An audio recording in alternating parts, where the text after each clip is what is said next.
अलख निरंजन।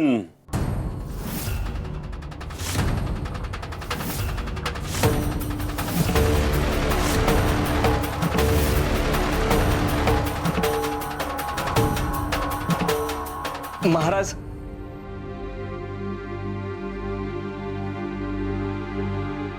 नमस्कार महाराज। आज इतक्या दिवसांनी उशीर होण्याआधी भेट घ्यावी म्हटलं। उशीर म्हणजे? एवढा आनंद कशाचा? आज घरात उत्सवाचं वातावरण दिसतंय। महाराज, तुम्हीच मला ज्योतिष विद्या शिकवली। त्या विद्येच्या बळावर मी जे जे सांगतोय ते सगळं खरं होतंय। हो, लोक माझं ऐकतात, मला मानतात, त्यामुळेच माझा नशिबाचा काळ उजळलाय महाराज। या स्मितात समाधान नाही खरं।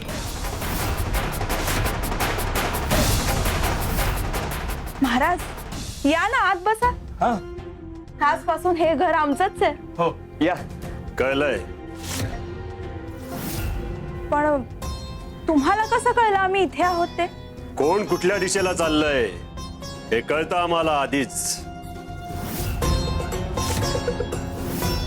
महाराज, आता सगळं माझ्या मनासारखं घडतंय। संपत्ती आहे, मान आहे, आता फक्त पुढे काय करावं, काय काळजी घ्यावी यासाठी तुमचा उपदेश हवाय मला। सांगतो, पण इथे नाही। चल आमच्या सोबत। कुठे? तिथे उत्तरं मिळतात, पण प्रश्न विचारायची हिम्मत लागते। चल। आलोच मी उमे।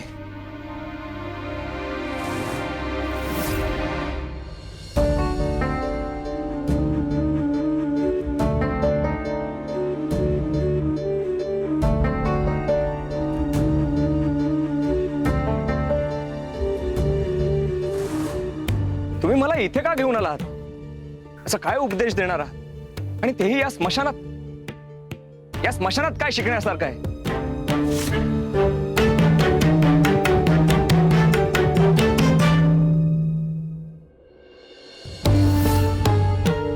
इथे जिथे सगळं संपतं तिथेच खऱ्या शिकवणीची सुरुवात होते। जगात जे कुठे मिळत नाही ते इथे मिळतं। जाणीव। या राखेतील थोडा भाग उचल आणि तुझ्या उजव्या हातात धर। का? तुला तुझ्या प्रश्नांची उत्तर हवीत ना? मग उचल ती राख।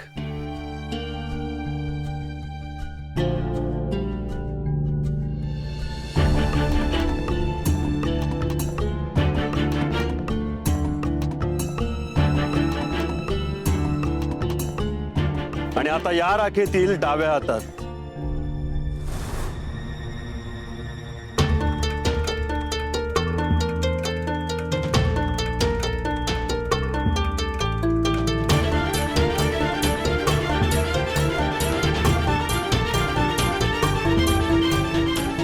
आता मला सांग, या दोन्ही राखेत काय फरक दिसतोय तुला?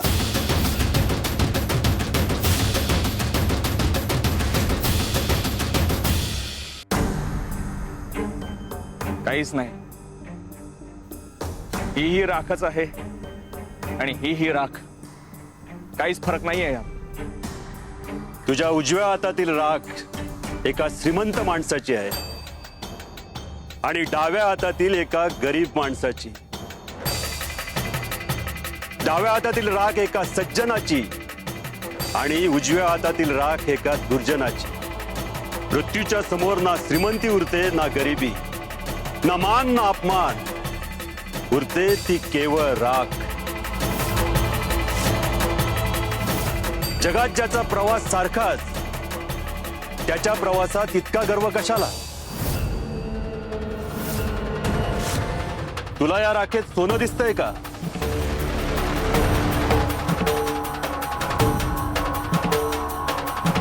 नाणं, दागिने, संपत्ती? सांग। नाही। मग जे सोबत घेऊन जाता येत नाही त्यासाठी इतकी धडपड, इतकी पाप, इतकी हाव कशाला?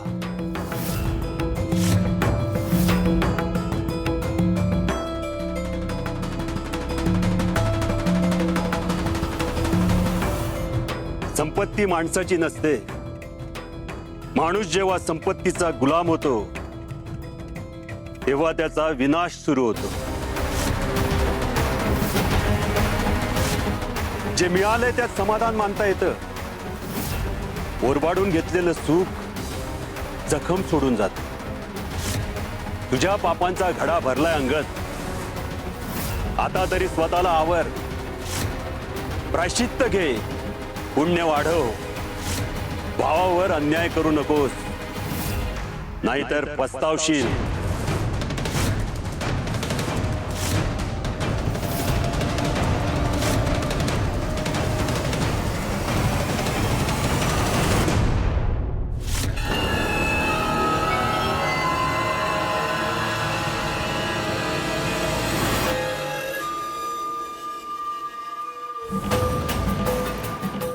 तुम्हाला काय कळणार संपत्ती म्हणजे काय, सत्ता म्हणजे काय, प्रतिष्ठा म्हणजे काय? या सगळ्या गोष्टींचा उपभोग घ्यायला जन्माला आलोय मी, आणि तो मी घेणारच.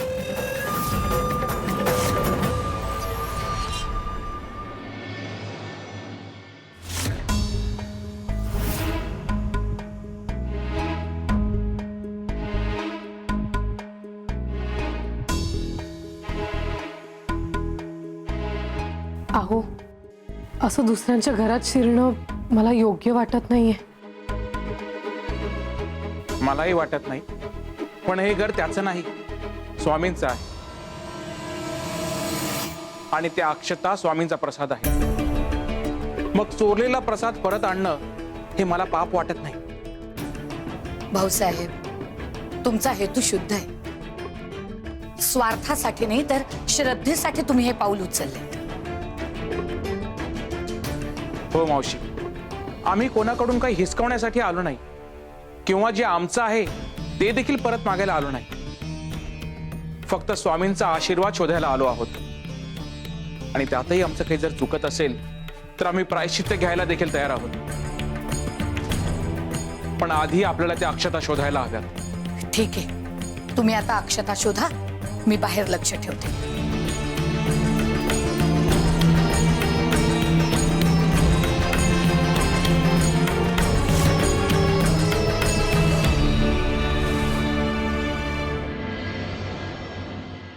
अहो, आपल्याला लवकरात लवकर त्या अक्षता शोधायला हव्या. त्या जर मिळाल्या नाहीत तर सगळंच संपेल. आणि हो, अंगद आणि उमा यायच्या आत आपल्याला ते सापडायला हवे, नाहीतर इथून बाहेर पडता येणार नाही आपल्याला. तू त्या बाजूला शोध, मी इकडे शोधतो.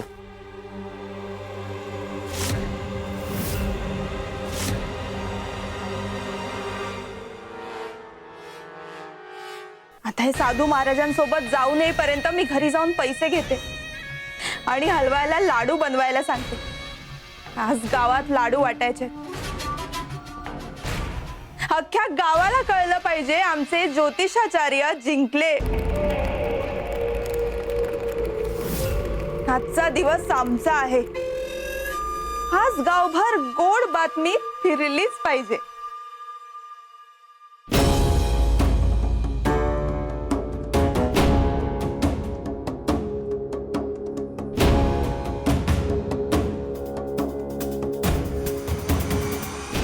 सापडल्या का त्या अक्षता?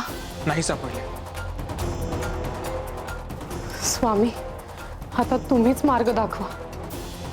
आम्ही सगळीकडे शोधतोय पण कुठेच सापडत नाहीयेत. स्वामी, काहीतरी संकेत, काहीतरी इशारा, एखादं चिन्ह दाखवा.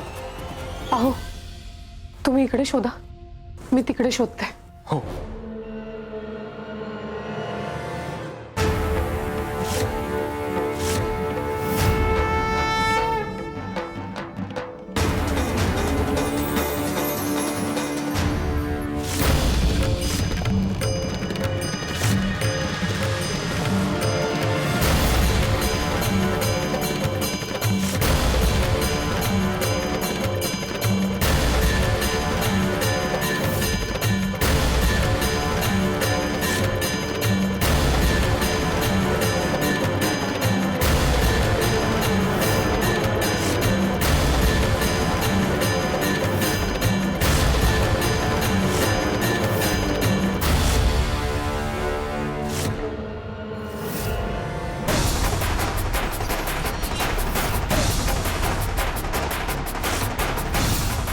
हे बाई, हे नाणं आधी मी पाहिलंय, त्यामुळे ह्या नाण्यावर अधिकार माझा आहे.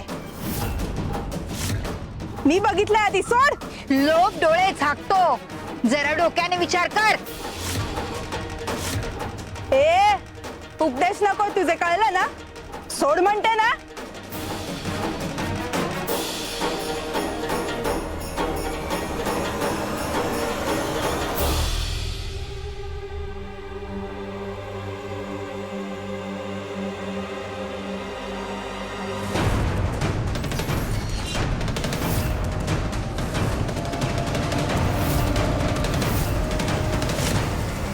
अंगदराव आले. भाऊसाहेबांना सांगायला हवं.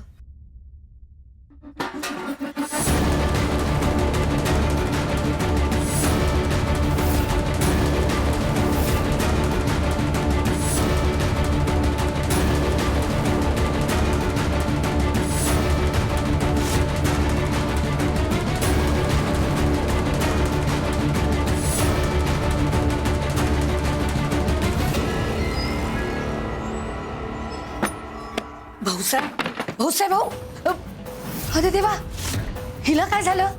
हो मावशी, आम्ही अक्षता शोधत होतो. अक्षता काही सापडल्याच नाहीत आणि अचानक हिला चक्कर आली. पकडले जाऊ या भीतीने चक्कर आली असणार. बरं ऐका, अंगदराव येत आहेत.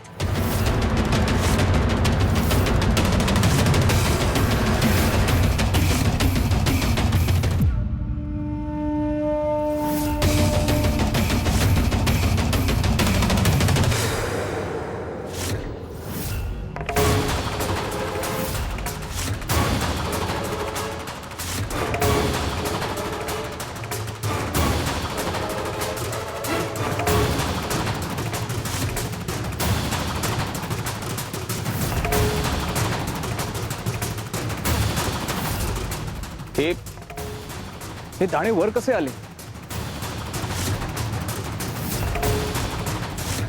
हे पाणी कोणी सांडवलं? म्हणजे हे दाणे अशा पद्धतीने लपून सुद्धा काहीच उपयोग नाही. शिव शंकर शंभो. इथेच काय कुठेच काही लपवू शकत नाही.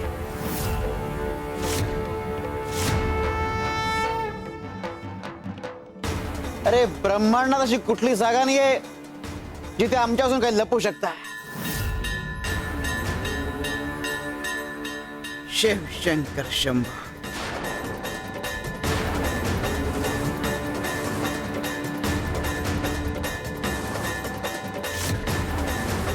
उघडमोठ.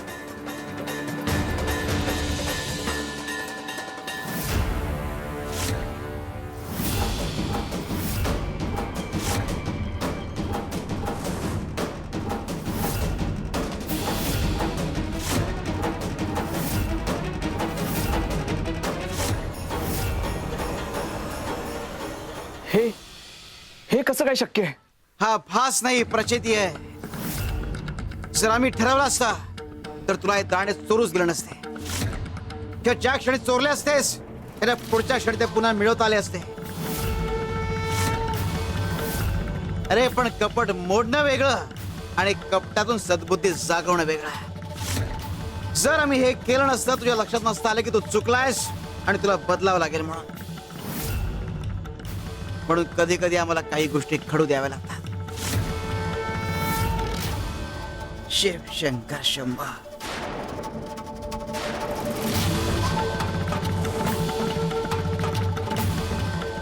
उघडमोठ.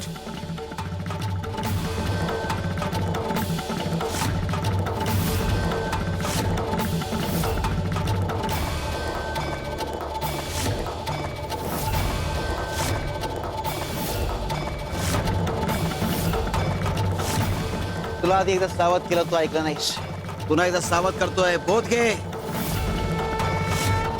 स्वामी, हे असे जादूचे प्रयोग करून आम्हाला घाबरवणं बंद करा. मी जे करतोय ते योग्य करतोय. तुम्हाला तुमचं आव्हान पेलवत नाहीये म्हणून हे असे खेळ खेळताय तुम्ही माझ्यासोबत. तुला अहंकार ना की तुझी भविष्यवाणी खरी ठरतीये. ठीक, आजपासून तू जे जे बोलशील ते खरं.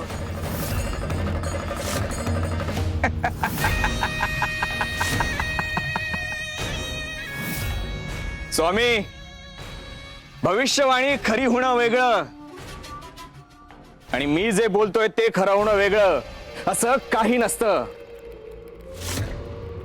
बर, ज्या दिवशी तुला प्रचित येईल त्या दिवशी तुला विश्वास बसेल आणि त्या दिवशी तू स्वतःहून दाणे तुझ्या भावाला आणि अलखनंदाला नेऊन देशील. शिव शंकर शंभा.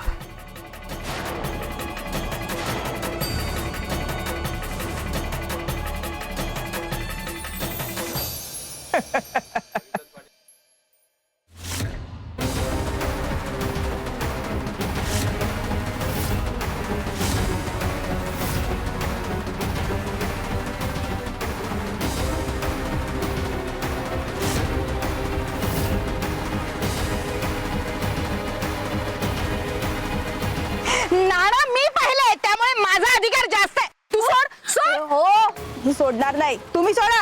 अगं ए माझं आहे. हातचं सोडायला मी वेडी नाहीये. आ! आई गं! आ!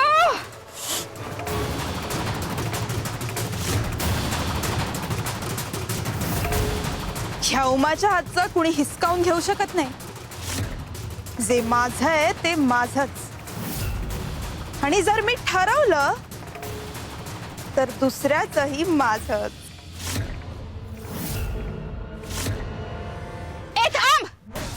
या एका नाण्याच्या बदल्यात जर मी तुला 10 सोन्याची नाणी दिली तर? काय म्हणालात तुम्ही? हो, 10 सोन्याची नाणी. हे नाणं दे आणि 10 सोन्याची नाणी घे. एका नाण्याच्या बदल्यात 10 सोन्याची नाणी? असं काय आहे का ह्याच्यात? तुला नाही कळायचं ते काय आहे ह्याच्यात. मला खरं काय ते कारण सांगा आधी. खरं कारण, माझ्या गुरूंनी ना मला एक जागा दाखवली आहे जिथे अचानक मिळालेलं धन नेऊन ठेवलं की ते 100 पटीने वाढतं. असं काही असतं का? अगं हो, मी खोटं का बोलेन? हवं तर अनुभव घेऊन बघ तू, नाहीतर मी जाते बाबा. अहो नाही नाही, थांबा ना. खरंच अशी जागा आहे का? मग मला दाखवाच. खरंच तुला पाहिजे? हो. ती तिथे येते. चल. ही बाई मला गणवत तर नसेल ना की खरंच काहीतरी मोठं रहस्य आहे या नाण्यामागे? चल.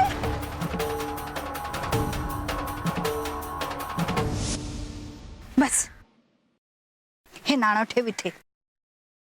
हा, आता बघ. हा,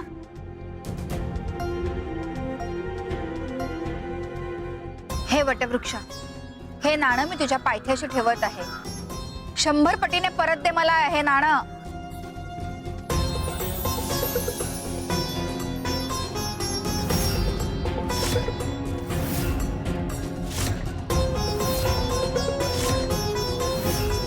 पाहिलंस? सांगितलं होतं ना मी. हो.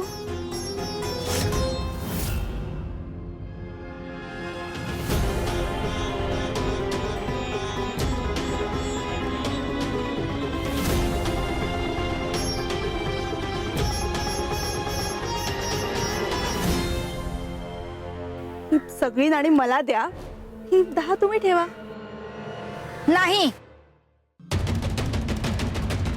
नाणं मी ठेवलं ना म्हणजे धनलाभ मला झाला. तू एक काम कर, तुला जेव्हा धनलाभ होईल ना तेव्हा नाणं आणून इथे ठेव आणि 100 नाणी घेऊन जा. कसं? हो, नक्की आणेल. ताई, धन्यवाद.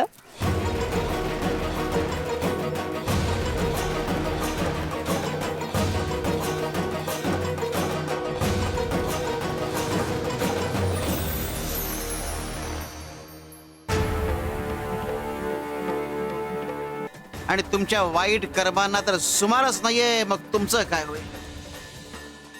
शिव शंकर शंभा.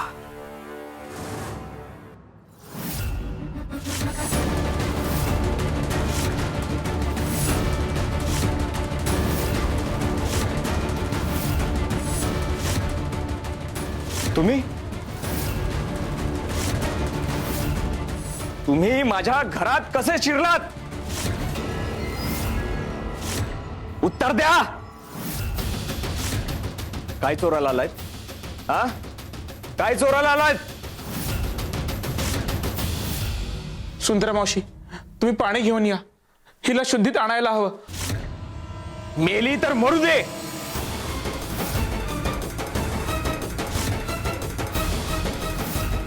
पण आधी माझ्या प्रश्नाचं उत्तर द्या.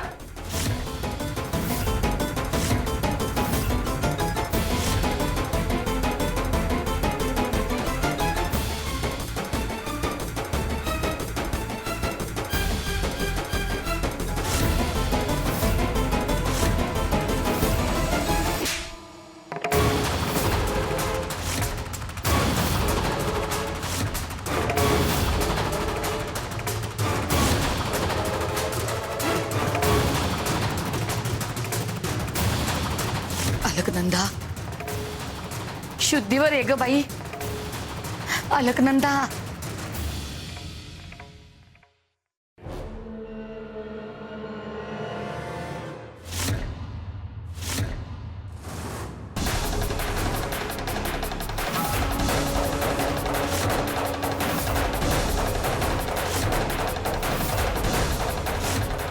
माझ्या घरात येऊन माझ्यावरच हात उचलतोस? माझं धन चोराला आलायस की माझ्या घराचे कागद?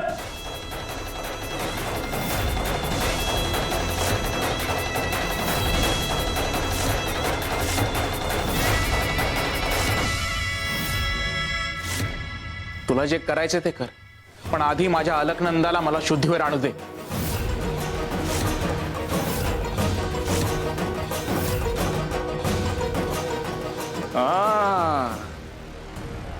आत्ता लक्षात आलं माझ्या. तुम्ही इथे दाणे चोरायला आलात ना? हो, अक्षदा न्यायला चालूय आम्ही. ज्या अक्षदा त्यांच्या आहेत, ज्या तुम्ही चोरल्यात. आता तर दाणे कधीच मिळणार नाहीत तुम्हाला. आत्ताच्या आत्ता हिला इथून घेऊन जा, नाहीतर एक एकाचे मुर्दे पाडीन मी.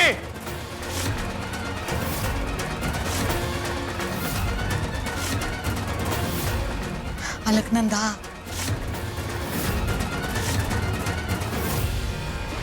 अरे गुरुवर विश्वास ठेवून सगळेच चालतात, पण जो दरीच्या टोकावर उभा असतो आणि गुरुवर विश्वास ठेवून दरीत उतरतो, तोच खरा भक्त, तोच खरा शिष्य. बघूयात भाऊसाहेब आणि अलकनंदा हे पायवाटे चालणारे भक्त ठरतायत की गुरुवर विश्वास ठेवून दरीत उतरणारे भक्त ठरतायत. शिव शंकर शंभा.